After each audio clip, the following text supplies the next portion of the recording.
Hello, my name's Hans, and today at Rimmerbros we're going to do the rear brakes on a Rover 75. As you can see, we've removed the wheel locking nut key and now we loosen off the other bolts before jacking the wheel up. Now we've removed the wheel, we need to remove the spring clip, which I'm using just a little pry bar. If we lever it forward we can flick it out and it usually flies onto the floor. Now we remove the two plastic caps from the guide pins around the back, and using a 7mm hex key we can loosen off and remove the guide pins. Now our guide pins have been pulled to the rear, we can now just gently move the pad backwards with some pipe grips, and you should push a little bit of hydraulic fluid back, just enough to get the pads to come off the disc. Make sure that we support this and don't let it hang by the hydraulic hose. Next we need to remove the pad carrier. This is held in by two bolts with 13mm hex, and we need the top one to be undone with a spanner, and we can undo the bottom one with a socket.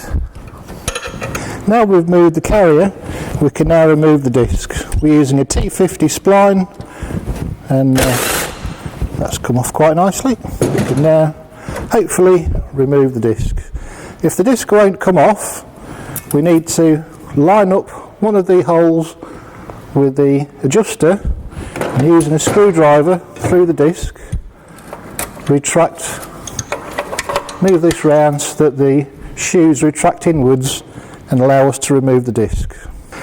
We're going to replace the backplate, and because we're doing that we're going to remove the hub and bearing. So I'm using quite a substantial tool, and with the right socket we're going to crack it off. This one's come off quite easily.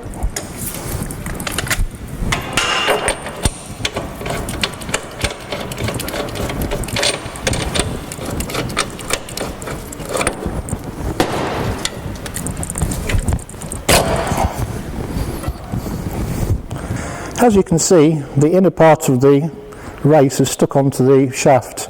We shall replace that bearing, but having the hub out the way gives a much better view of the actual shoes and the way that it's removed. They should have two fixings like this one, which I'm using a hex key, and if I push it in, turn it 90 degrees, it should pull out. This is an incorrect fitting somebody's fitted in the past. We shall discard that and replace all these with new ones. You can actually see, removing one of these fittings, that the reason this has had an aftermarket one put in is because the back plate has splayed open and corroded, and this fitting doesn't lock in anymore. This is why we're replacing the back plate. We can now remove the shoes, take note which way the adjuster sits, and we should be able to unhook the parts, lay them down in the order you put them.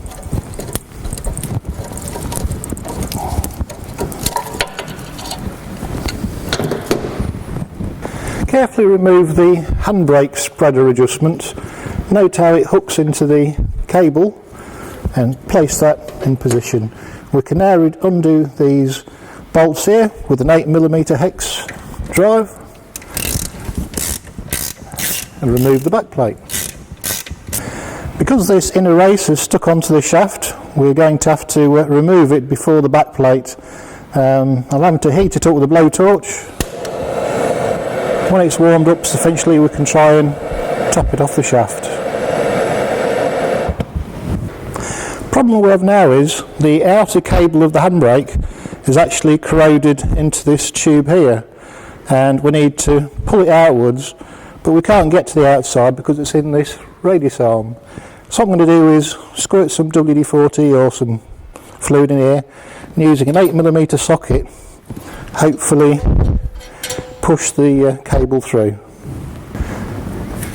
Right, we're going to try and, using this socket and a hammer, trying to push the cable out. Normally this would come out quite easily, but corrosion has seen the better of this one. Whee! Think it's gone. As you can see, we've cleaned up this face nicely. Make note this little protruding black piece is the ABS sensor. Make sure you haven't damaged that at all, and everything's nice and clean before fitting the back plate. I'll just reference the hub. We've managed to refit the old inner race, but this outer seal has got a magnetic ring which acts on the sensor.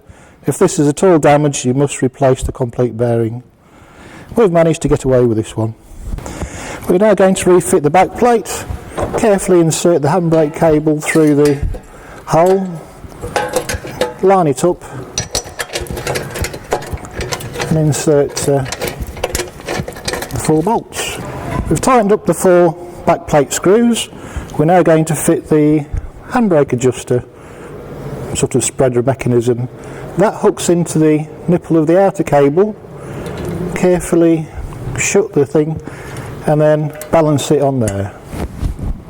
Reference the old shoes and the way they came off. I'm going to fit the large bottom spring and then fit it over the handbrake spreader and then carefully pull the top apart, and it should sit there till we do the top bit. Before fitting the handbrake adjuster, make sure that it's nice and turning freely and wind it all the way in.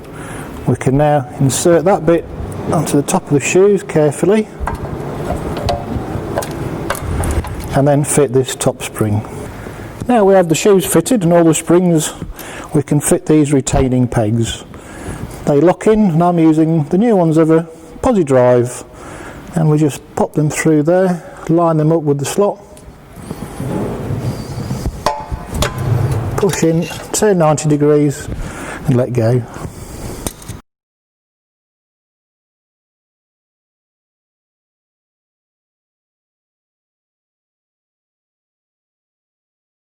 We're going to replace the hub and bearing now.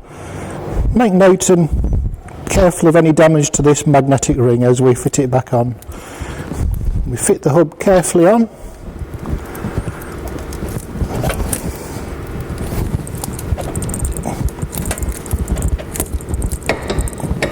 And then note the washer with the tag goes where the keyway is, and then this big nut.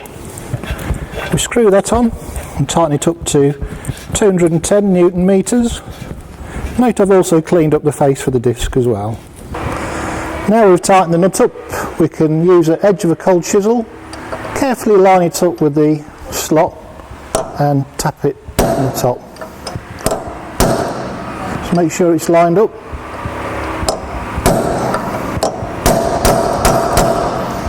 Nicely staked on. Before we fit the disc on, we need to make sure one of these bolt holes is lined up with the shoe adjusters. As you can see, screwdriver goes through the hole, engages and turns the adjuster. I've also marked a bit of Tipp-Ex at the top to line the hole up as well. So if we turn the disc, we can get a more or less idea where it is. Otherwise you have to shine a torch up here and find this bit and then line it all up. Before fitting the disc, make sure it's fully degreased. These come painted, so they're all good to go. Make sure you line up the hole for the fixing screw, and we can line that up on there and fit that screw. Now we've fitted that retaining screw, tightened it up to 33 Newton meters. We can now put our screwdriver back in the hole and then adjust it until it's locked up solid.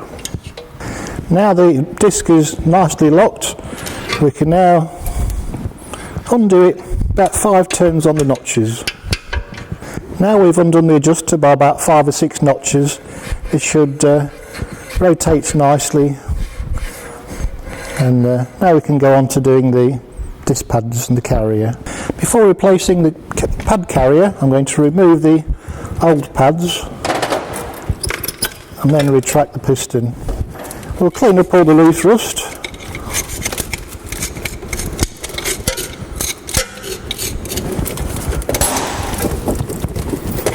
And then I'm going to use a tool for pushing the piston back in.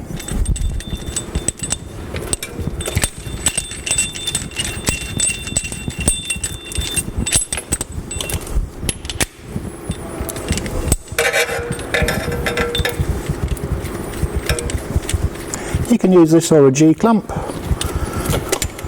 Make sure that you've undone your fluid reservoir, and when you push this back it's not going to overflow and cause any damage to any paintwork.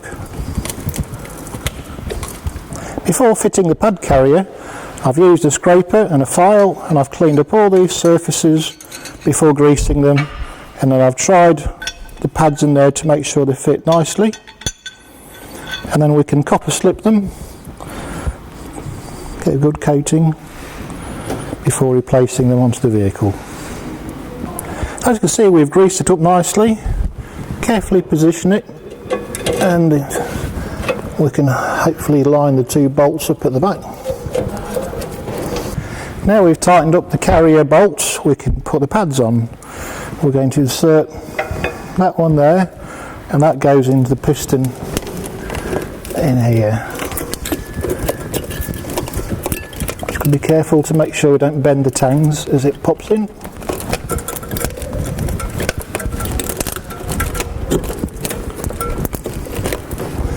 Make sure that the guide bolts are fully retracted, and then carefully lift it over.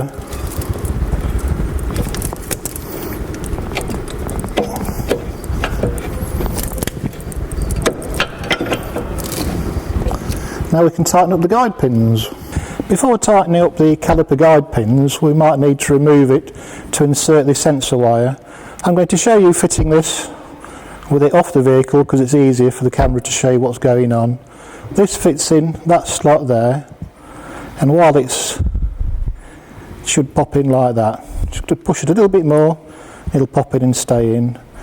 The other end goes through a clip, and you undo this little 10mm plastic nut, and the connector, that's hidden up behind here.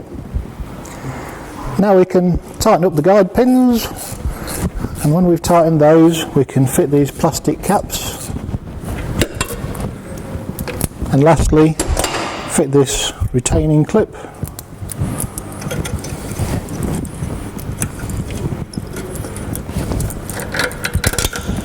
Can just put some grease around here,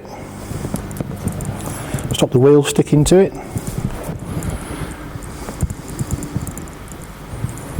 Now we can replace the wheel, all the wheel nuts, tighten them up to I think it's 125 Newton meters, and then check the handbrake is working.